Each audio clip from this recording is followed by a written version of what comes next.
Le 18 février 2026, c'est le mercredi des cendres, c'est le début du carême. Le mercredi des cendres est un jour de commencement, il ouvre un chemin. Alors le rituel, lors de l'année précédente, on a pris des rameaux bénis lors du dimanche des rameaux, soit des palmes, soit des branches de buis ou de laurier selon les régions. Ils ont donc été bénis l'année précédente, on les a gardés chez soi pendant 1 an, puis 1 an après, à peu près, on les apporte à l'église. Donc cette année, on les apporte avant le 18 février. Il faut aller demander au prêtre de votre paroisse. Le prêtre va brûler tous les rameaux que les gens vont lui apporter pour obtenir de la cendre. Le prêtre va ensuite utiliser ces cendres pour tracer une croix de cendre sur le front, en disant « Tu es poussière et tu retourneras à la poussière » ou « Convertissez-vous et croyez à l'Évangile ». C'est un geste sobre et ancien pour rappeler à l'homme qu'il ne se sauve pas par ce qu'il possède, ni par ce qu'il montre, mais par ce qu'il laisse transformer en lui. Le mercredi des cendres, on ne mange pas de viande et on fait un jeûne. Alors pas forcément un jeûne de 24 heures, certaines personnes le font parce qu'elles sont habituées au jeûne, mais en fait le jeûne de ce mercredi des cendres, par exemple, on ne fait qu'un seul repas dans la journée, sans viande.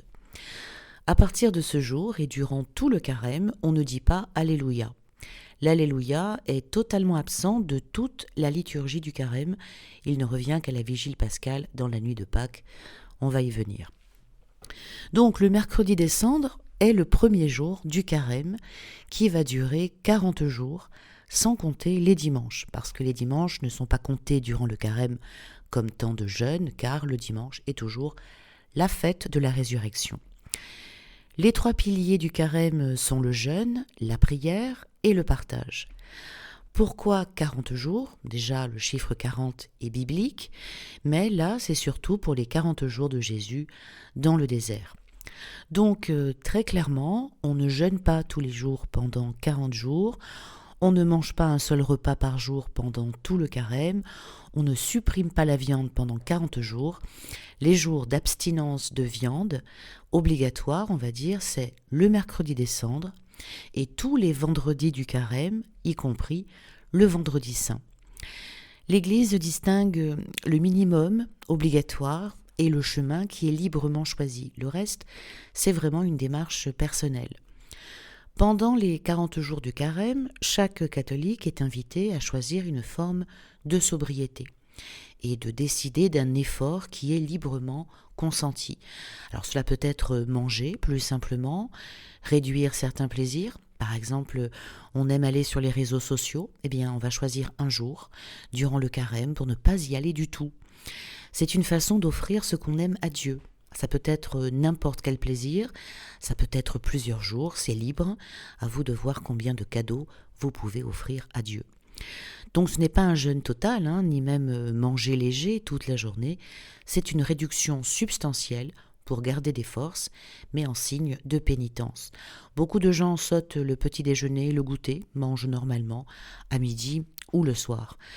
Il faut aussi se passer d'un aliment ou d'une habitude, comme la cigarette par exemple. Pour ceux qui fument, vous pouvez dire ce jour-là du carême, je ne vais pas fumer du tout. Et c'est un geste en fait, un cadeau que vous faites à Dieu. Je te donne mon plaisir et moi, pendant ce temps, je ne l'utilise pas. C'est une façon de bannir nos addictions, au moins une journée, plus bien sûr, si possible. Historiquement, certains chrétiens, surtout dans les premiers siècles, pratiquaient un seul repas par jour, souvent sans viande, pendant tout le carême. Alors moi, généralement, durant le carême, je fais un repas par jour uniquement, mais c'est parce que j'ai l'habitude du jeûne, je mange de la viande durant ce repas unique journalier, pas trop, et pas trop souvent non plus, mais j'en mange, sauf les vendredis, comme je l'ai dit, et le vendredi saint. Et le dimanche, je casse mon jeûne d'un repas par jour, je mange normalement, car les dimanches, c'est comme des mini-Pâques, on va dire, jour de joie, donc pas de jeûne ni d'abstinence obligatoire. Évidemment, il m'arrive durant ces 40 jours de craquer un peu. Si par exemple le mercredi, j'ai vraiment faim le soir, je mange. Et le lendemain, je reprends un seul repas par jour. Beaucoup de catholiques choisissent quand même des privations personnelles, donc moins de viande, pas de sucreries, pas d'alcool, pas de réseaux sociaux, etc.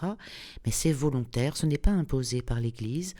On peut boire bien sûr autant qu'on veut, de l'eau, du café, du thé, du jus, car le jeûne concerne la nourriture solide, pas les liquides. Voilà, donc mercredi des cendres, jeûne plus abstinence de viande. Tous les vendredis de carême, abstinence de viande, et les autres jours sont libres, mais avec toutefois un esprit de pénitence recommandé, c'est-à-dire la prière, la charité et les privations personnelles. Le jeûne d'un repas par jour n'a jamais été imposé à tous car tout le monde n'a pas la même santé, tout le monde n'a pas les mêmes conditions de vie, et puis le jeûne n'a de sens que s'il est habité intérieurement, s'il est fait volontairement. Le but du jeûne n'est pas la privation en elle-même. En fait, il sert à rappeler la dépendance fondamentale de l'homme, à le libérer de l'attachement excessif et à rendre l'attention à Dieu plus disponible. C'est beaucoup plus souple qu'avant Vatican II, où le jeûne était bien plus strict pendant presque tout le carême. Aujourd'hui, l'Église insiste surtout sur l'esprit de conversion, prier, faire l'aumône et faire des gestes concrets de partage. Si on a une santé fragile, un métier physique dur, si on est enceinte, on est dispensé automatiquement, bien sûr, il faut privilégier la santé. Sur la pratique du jeûne, en fait, il faut être discret et sincère, et on le voit dans le sermon sur la montagne, c'est le passage le plus direct où Jésus enseigne comment jeûner, parce que si le jeûne devient automatique ou héroïque, il perd son sens. C'est pour cela que Jésus insiste dans Matthieu chapitre 6, « Et quand vous jeûnez, ne prenez pas un air abattu comme les hypocrites, ils prennent une mine défaite pour bien montrer aux hommes qu'ils jeûnent. Amen, je vous le déclare, ceux-là ont reçu leur récompense. Mais toi, quand tu jeûnes, parfume-toi la tête et lave-toi le visage, ainsi ton jeûne ne sera pas connu des hommes, mais seulement de ton Père qui est présent au plus secret. Ton Père qui voit au plus secret te le rendra. » Voilà, donc le jeûne doit être secret, joyeux, extérieurement et orienté vers Dieu seul. Durant ce temps de carême, nous arrivons au dimanche 29 mars, là ce sera en 2026, et ce sera le dimanche des rameaux. C'est un dimanche, donc pas de jeûne. On bénit les rameaux, on acclame Jésus et dans la même célébration, on lit sa passion. C'est le début aussi de la semaine sainte. Nous sommes toujours dans le carême, mais le dimanche des rameaux est le début de la semaine sainte. Elle est dite sainte parce qu'elle va contenir donc la passion, la mort, la mise au tombeau et la résurrection. C'est la concentration maximale du cœur de la foi chrétienne. Chaque jour correspond à un moment précis de la fin de la vie de Jésus. Alors là, pour les rameaux, en ce début de semaine sainte, ce qui est commémoré, c'est l'entrée de Jésus à Jérusalem, qui est monté sur un ânon, l'acclamation de la foule avec Hosanna et déjà la lecture intégrale de la Passion. L'Église juxtapose volontairement l'accueil triomphal et le rejet et la mise à mort, parce que c'est la même foule. En quelques jours, elle va changer de visage. Donc dimanche, pas de jeûne, on est encore dans le temps du carême, pas d'Alléluia. Ce jour n'est pas une fête simple, c'est une entrée dans la contradiction. Jésus est reconnu, mais mal compris, on acclame ce qu'on ne veut pas vraiment suivre. Donc le mode d'emploi pour ce dimanche des rameaux, participer à la bénédiction des rameaux en allant à l'église si vous le pouvez. Écoutez longuement la Passion aussi, sans chercher à l'abréger intérieurement, donc une sobriété intérieure. Le lendemain, ce sera le lundi 30 mars, c'est le lundi saint. Ce qui est commémoré, alors traditionnellement, c'est Jésus à Béthanie. C'est le geste de la femme qui verse un parfum précieux sur la tête de Jésus, ce qui énerve les disciples, qui trouvent ce geste insensé, comme du gaspillage. Et ce qui est commémoré ce jour du lundi saint, c'est ça. Alors je vais vous résumer l'histoire pour bien comprendre. Le parfum était extrêmement précieux. Le parfum du nard pur valait environ à l'époque 1 an de salaire. Donc pour les disciples, le geste paraît un gaspillage scandaleux de le casser comme ça sur la tête de Jésus. À quoi bon cette perte, disent-ils, on aurait pu vendre ce parfum très cher et donner l'argent aux pauvres. Donc il raisonne de manière pragmatique et morale, c'est-à-dire efficacité, bonne gestion et utilité sociale. Donc ce lundi saint est là pour qu'on réfléchisse à ça en fait. Les disciples pensent servir Dieu avant tout par des actions utiles et visibles, comme l'aide aux pauvres. Dans leur logique, aimer Dieu passe par des œuvres concrètes et rationnelles. Le geste de la femme leur semble excessif, émotionnel, inutile même et presque choquant, je dirais. Ils ne comprennent pas encore ce qui va arriver à Jésus. Jésus va bientôt mourir, mais les disciples n'ont pas intégré la réalité de sa passion. Ils voient encore Jésus comme un maître puissant, pas comme quelqu'un qui va être livré et mis à mort. Et Jésus dit que le geste de la femme est un beau geste, parce que Jésus, lui, regarde le cœur et le sens profond de l'acte. C'est ça le lundi saint. C'est l'acte d'amour gratuit. La femme ne calcule pas, elle ne garde rien pour elle, elle donne ce qu'elle a de plus précieux. Pour Jésus, et pour Jésus, eh bien, cet amour gratuit, sans utilité apparente, est magnifique.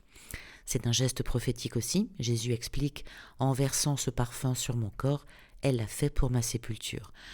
Sans forcément tout comprendre intellectuellement, la femme a posé un geste qui anticipe sa mort. Elle reconnaît, mieux que les disciples, la gravité de l'heure. Donc c'est une vraie compréhension de qui est Jésus. Parce que l'onction, verser du parfum, est un geste réservé aux rois, aux prophètes et aux morts avant l'ensevelissement. Et en faisant cela, la femme reconnaît Jésus comme le Messie d'une manière profonde et incarnée. Et là, Jésus rappelle et nous rappelle à tous, en ce lundi saint, que l'amour de Dieu ne se réduit pas à l'utilité. Quand Jésus dit « Les pauvres, vous les aurez toujours avec vous, mais moi, vous ne m'aurez pas toujours », il ne méprise pas les pauvres. Il dit plutôt « L'aide aux pauvres est essentielle ». Mais l'adoration, la relation, l'amour direct envers Dieu sont irremplaçables.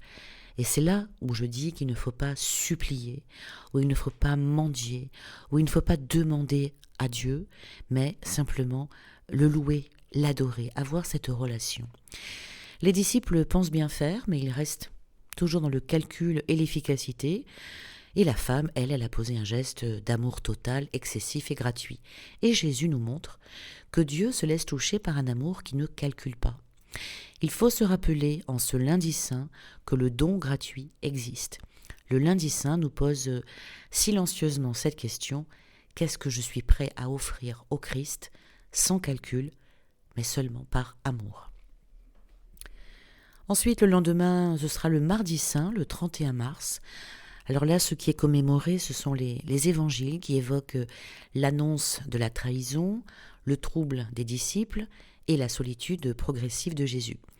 Ce que cela signifie, eh bien, que la trahison n'est pas encore accomplie, mais elle est déjà là. Le mal commence rarement par un acte brutal, il commence par des ambiguïtés, des silences, des glissements. Et le mode d'emploi, on va dire, pour ce mardi saint, eh bien, il n'y a rien d'obligatoire, c'est juste une journée propice à l'examen lucide de sa conscience. Ensuite, le 1er avril, mercredi saint, là on commémore donc Judas qui décide, enfin on commémore pas Judas, mais la situation quand Judas décide de livrer Jésus. Là c'est vraiment le basculement qui est acté. La décision est prise, le processus est enclenché. Donc la semaine sainte n'est pas une surprise, elle montre comment on en arrive là. Ensuite, on aura le 2 avril, jeudi saint, la Seine. On est encore dans le carême, pas de jeûne obligatoire. Le jeudi saint au soir, on devrait aller logiquement à la messe de la Seine, parce que ce qui est commémoré ce jeudi, c'est le dernier repas. L'institution de l'Eucharistie, le lavement des pieds et le commandement de l'amour. Et ce que cela signifie, eh bien, avant la trahison et avant la mort, Jésus donne. Il se met à genoux et il confie une mémoire à refaire. Le cœur de la foi n'est pas la souffrance, mais le don. Et ça aussi, il faut réfléchir à ça durant ce jeudi saint. Je trouve cette phrase magnifique. Le cœur de la foi n'est pas la souffrance, mais le don. Donc participation ce soir-là à la messe du soir, si possible.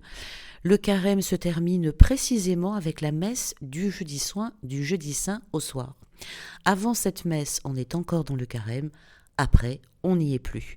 Là, le climat change, on n'est plus dans l'ascèse, mais dans l'attente. Et à partir de ce moment-là, on entre dans un autre temps qu'on appelle le Triduum pascal. C'est capital pour comprendre la logique. Le Triduum pascal n'est pas une partie de la Semaine sainte. Il en est le centre et l'aboutissement. Il comprend le jeudi saint au soir, le lendemain, le vendredi saint, la mort de Jésus, le samedi saint et culmine à Pâques. Donc le lendemain de la scène, ce sera le vendredi 3 avril, c'est le vendredi saint, donc le jour de la mort de Jésus. Le vendredi saint est un jour sans messe, c'est un jour de deuil liturgique et c'est le seul jour de l'année où l'Eucharistie n'est pas célébrée.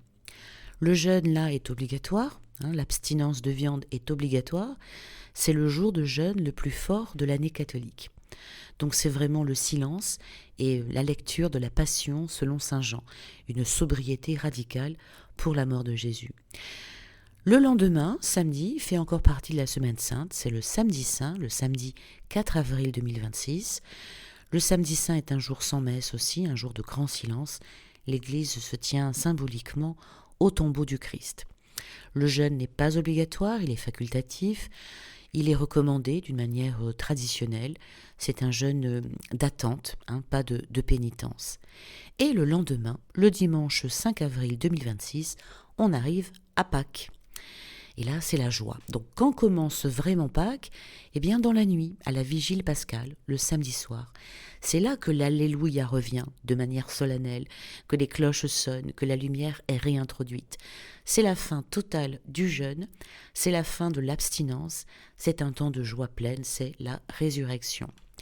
Donc, le carême prépare, la Semaine sainte concentre, le Triduum pascal fait traverser et Pâques est accompli. Dans la prochaine vidéo, mercredi prochain, je parlerai des 14 stations.